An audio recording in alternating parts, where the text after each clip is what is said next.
One way of looking at the Democratic loss of 2 governorships is fairly straightforward, that in low turnout elections, it is all about the base, as in whose base is more energized. And yesterday, Democratic turnout collapsed. So in our 4th story in the countdown, losses in Virginia and New Jersey were the result. What are the lessons for the Democrats, and why did their base stay home? In Virginia, the Democrat ran away from President Obama and lost in a landslide. A very unpopular incumbent governor in New Jersey did much better by keeping the president at his side. Does anyone really think the Democratic base can be activated by a move to the center? 2 congressional seats were open in yesterday's special election, both winnable by Republicans. One held by Republicans since the Civil War. Both were won by Democrats. In New York's 23rd district, the surprise Democratic winner, Bill Owens, endorsed Obama's health care reform, including a public option, as did the Democratic victor in California's 10th district.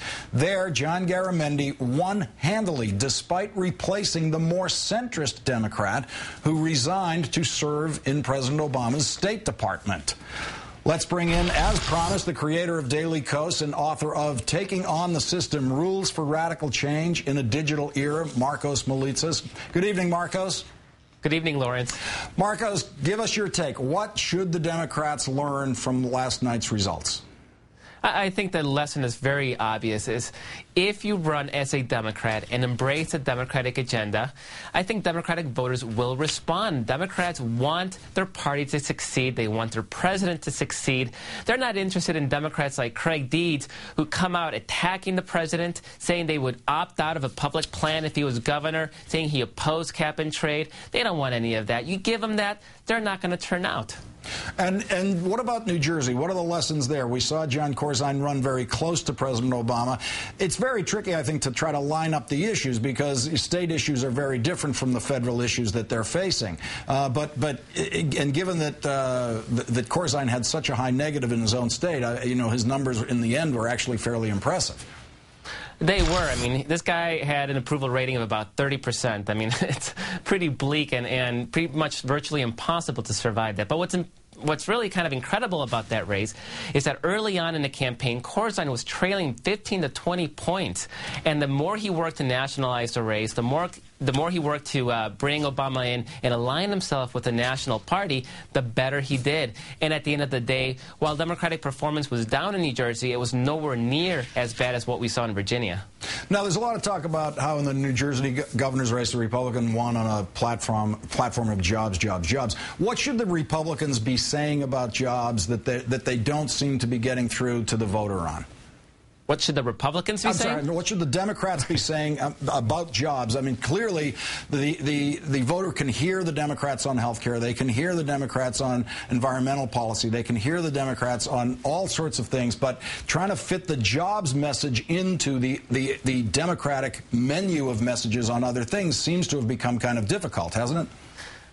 You know, it shouldn't be so difficult, because at the end of the day, a lot of these issues that we're talking about are very much related to the strength of our economy. Healthcare, huge draw on our national resources. People feel that they can't move to better jobs. They can't quit existing jobs because they're afraid of losing their healthcare. It impedes mobility. It really affects the economy in very negative ways. You work to fix that problem. I think you create a much stronger job base. The same with cap and trade, energy independence. These are jobs right now that could be created in this country in search for a green economy, a green energy policy. Instead, we're importing foreign oil. So there's ways we can, I think, talk about these issues in a way that embrace the jobs message, because at the end of the day, everything we're doing, everything we're fighting for as Democrats is looking toward a stronger, more independent, and more prosperous nation.